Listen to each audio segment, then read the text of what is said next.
Sir, Pakistan के एक मारूफ YouTuber हैं डकी भाई, जिन अफसरान ने उनको गिरफ्तार किया बाद में वही करप्शन के केस में गिरफ्तार हो गए। ये क्या माजरा हुआ, इस पर क्या आप कहना चाहेंगे? मैं ये समझता हूँ कि एक डकी भाई का केस कई अफसरान का सर ले गया, या दूसरे लफ्ज़ों में अब ये भी कहें एक डकी भाई NCCI को बेनकाब करके। क्या बात है। और जो एक दर्द नज़र आ रहा था मेरे वतन अजीज़ के बच्चों का, आपको याद हो बिल्कुल बिल्कुल कि सरफराज चौधरी साहब जब वो इंटरव्यू देते थे डकी भाई के मुकदमे के बाद, तो वो बहुत दर्द नज़र आता था उनके इंटरव्यूज़ में, जिसमें वो कहते थे मेरे वतन अजीज़ के बच्चों को ख़राब किया जा रहा है, मैं ये बर्दाश्त नहीं करूँगा।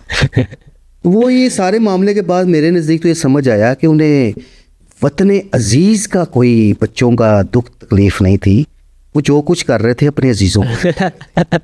क्या बात है। और ये चीज़ साबित भी होगी। NCCI जो अपने क़याम के 1 साल के अंदर अंदर ही मैं समझता हूँ अपनी गुडविल खो गई।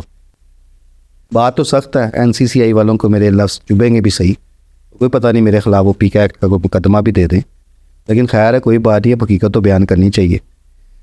सर जी, अब आप अगर NCCI का अलहदा से ही सारा सेटअप बनाने की ज़रूरत क्यों महसूस हुई? जो सोशल मीडिया तरक्की करके, टेक्नोलॉजी तरक्की कर गई है, ऑनलाइन फ्रॉड बहुत ज़्यादा बढ़ गए, स्कैम बहुत ज़्यादा हो रहे थे, और सबसे बढ़ के मैं समझता हूँ कि NCCI का क़याम लाने का मकसद भी ये था कि जिस तरह ख़वातीन को ब्लैकमेल किया जाता है नाज़ेबा तस्वीर की आड़ में, बिल्कुल तो पता है कल्चर चल रहा है आपका, ऐसे ही है। बिल्कुल सर। अब NCCI के पास हज़ार केस हैं इस वक्त जो ज़ेर अल्तवा पड़े, लोग चक्कर लगा लगा के थक जाते। अब उन केसेस को कौन डील कर रहा था? ये सरफराज चौधरी और इनकी टीम ही कर रही। ऐसे ही है, क्योंकि जब से NCCI का क़याम अमल में आया है, एडिशनल डायरेक्टर सरफराज चौधरी थे, और उससे पहले जब यही साइबर क्राइमिंग था, साइबर क्राइम सेल कह लें, मिल कह लें, अभी सरफराज चौधरी ही थे। तो अब ये नज़र आता है कि वो तमाम केसेस अल्तवा का शिकार क्यों हैं, क्योंकि तमाम केसेस उन केसेस में जो एक आम शहरी जाता है उसके पास डकी भाई जैसे पैसे तो नहीं है।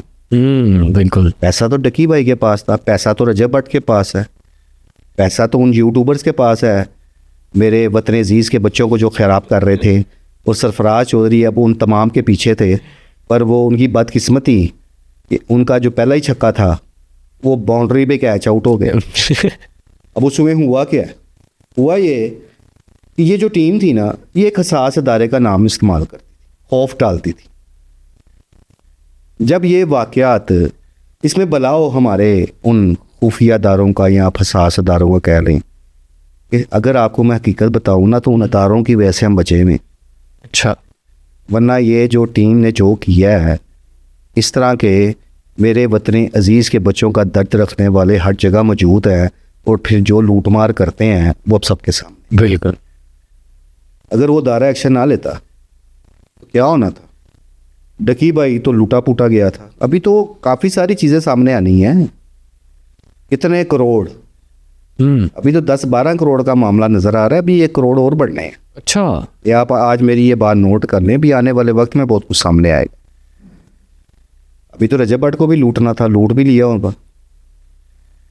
कहा था उन्होंने कि उनको पाकिस्तान लेके आएंगे इंटरपोल के जरिए।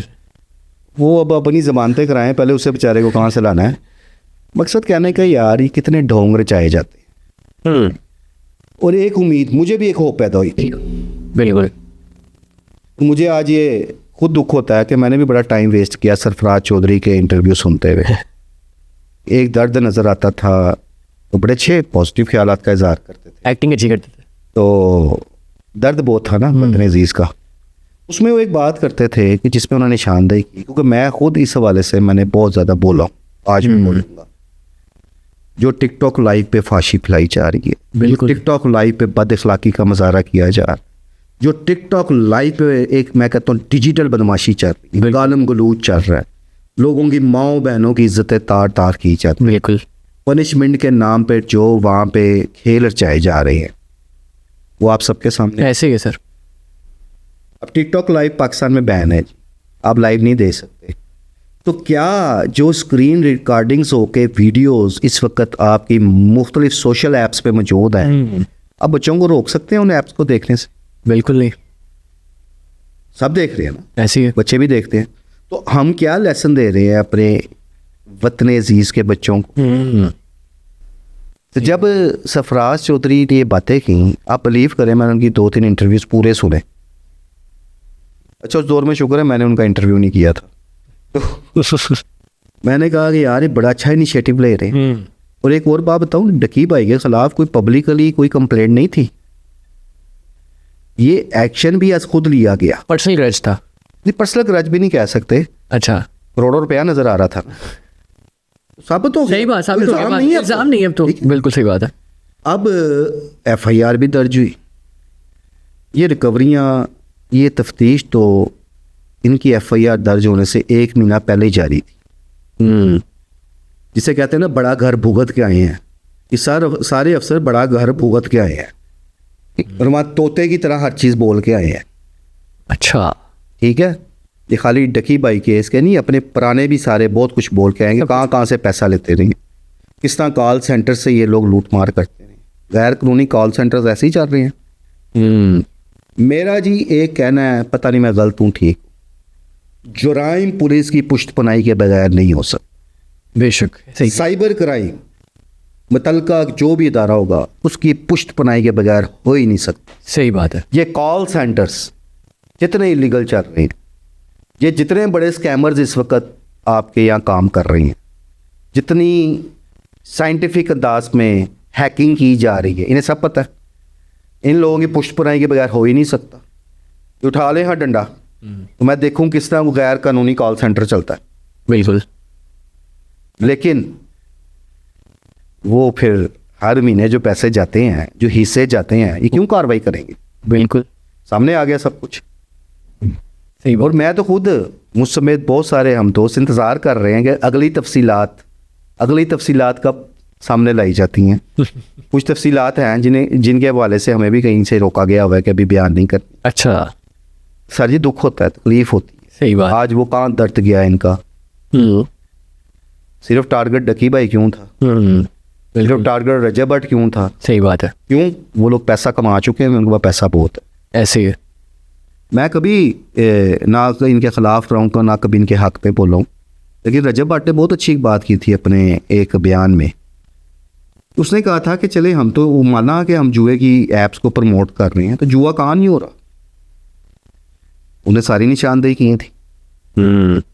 बात तो उसकी ये हकीकत थी। बिल्कुल। अब जुआ माफिया तो इंटरनेशनल लेवल पे है। ऐसे है। जुए को तो आप रोक ही नहीं सकते। सही बात है। जितनी नई टेक्नोलॉजी के साथ आजकल जुआ खेला जा रहा है, आप काबू कर ही नहीं सकते। और चलो, जिस चीज़ को आप काबू नहीं कर सकते उसे कम से कम तो कर सकते हैं ना। बिल्कुल। आप उस बेहयाई को रोक सकते हैं जो चल रही है टिकटॉक लाइव पे। बिल्कुल रोक। उन गैर अखलाकी हरकत को रोक सकते हैं ना, अगर आपके पास से इख्तियार था। और बिलीव करें कि मुझे सरफराज चौधरी उस वक्त बहुत अच्छे लगने लगे थे। मैंने कहा इस बंदे का कर जाएगा। वो हमें क्या पता था भाई, करोड़ों रुपये अंदर जा रहा है। सर अभी इनके खिलाफ जो कार्रवाई चल रही है, आपको क्या लगता है इनको सजा मिलेगी अब कि नहीं मिलेगी? नहीं, इस पे बड़ा अच्छा काम किया एक और। अच्छा। फिरोज, होता क्या है, करप्शन क्यों नहीं रुक सकी पाकिस्तान में? जो करप्शन का एक कीड़ा तमाम सरकारी महकमों में, किसी एक पे नहीं, उसमें 2-4 सरकारी महकमे ज़्यादा बदनाम हो जाते हैं। जैसा पुलिस बहुत बदनाम है, हर महकमे में करप्शन। अब जो करप्ट माफिया, ये माफिया है। बिल्कुल। करप्ट माफिया से आप जीत नहीं सकते, करप्ट माफिया से आप लड़ नहीं सकते। सही बात। यहाँ पे जो करप्ट माफिया के खिलाफ आवाज़ उठाएगा उसकी आवाज़ भी दबा दी जाती है। अब होता क्या है, कोई सरकारी अफसर जब करप्शन पे पकड़ा जाता है, क्या होगा? मुअत्तल हो जाएगा, मुकदमा दर्ज होगा, गिरफ्तार हुआ, जेल चला गया, जमानत हुई, बाहर आ गया, कुछ 6 महीने साल खामोशी रहती है। वही सरकारी अफसर दोबारा बहाल होता है और पहले से ज़्यादा अच्छी मनपसंद पोस्टिंग पे बैठ जाता है।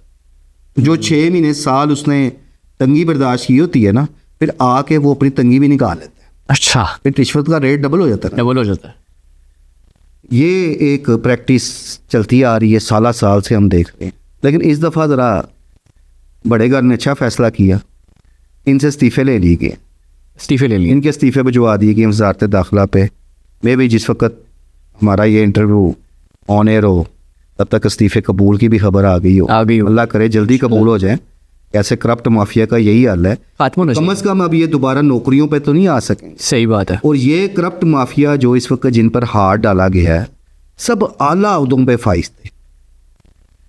ये मिसाल बनेंगे दीगर अफसरान के लिए।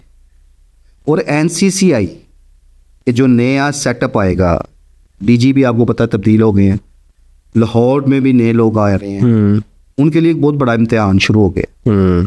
अब उन अफसरान को चाहिए कि दाग धोएं, उन अफसरान को चाहिए कि आम एक जो एप्लीकेंट आपके पास आया है उसकी भी सुनवाई करें। वो जो हज़ारों दरखास्तें इन्होंने फ़ाइलों की नज़र की हुई हैं, पड़ी हुई हैं, उन फाइलों का भी सोचें। बिल्कुल, लोगों को इंसाफ दें।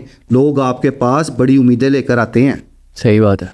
जहाँ पे आप जाएं NCCI के दफ्तर के बाहर तो मुतासरीन की एक लंबी लाइन मौजूद होती है।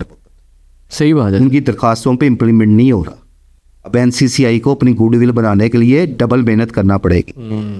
जहाँ उन्हें करप्शन के मामलात की रोकथाम करनी होगी, वहाँ आम बंदे की भी सुनवाई करें। हटा लें अब डकी भाई से, तो जो बेचारा कंगाल हो गया। सही बात है। तो बाकी जब आएंगे उन्हें पकड़े, फिर उनसे मेरा ख्याल अब किसी को निचोड़ते हुए सोचेंगे पहले। बदारे एक्टिव है। सही बात है। बदारे भी एक्टिव है। मीडिया पहले NCCI की तरफ तवज्जो नहीं देता था, क्योंकि उनके पास तो इख्तियार है ना, पीका एक्ट, उसका वो इस्तेमाल करके मीडिया को भी डरा के रखते हैं। ऐसे ही है। ये चीज़ें हैं। अब NCCI के अफसरान पे जो नए आएंगे, जो जिम्मेदारियां संभालेंगे, उनको ऊपर ये भारी जिम्मेदारियां आई कि जहाँ उन्होंने अपना इमेज बेहतर करना है, वहाँ परफॉर्मेंस भी बेहतर करनी है।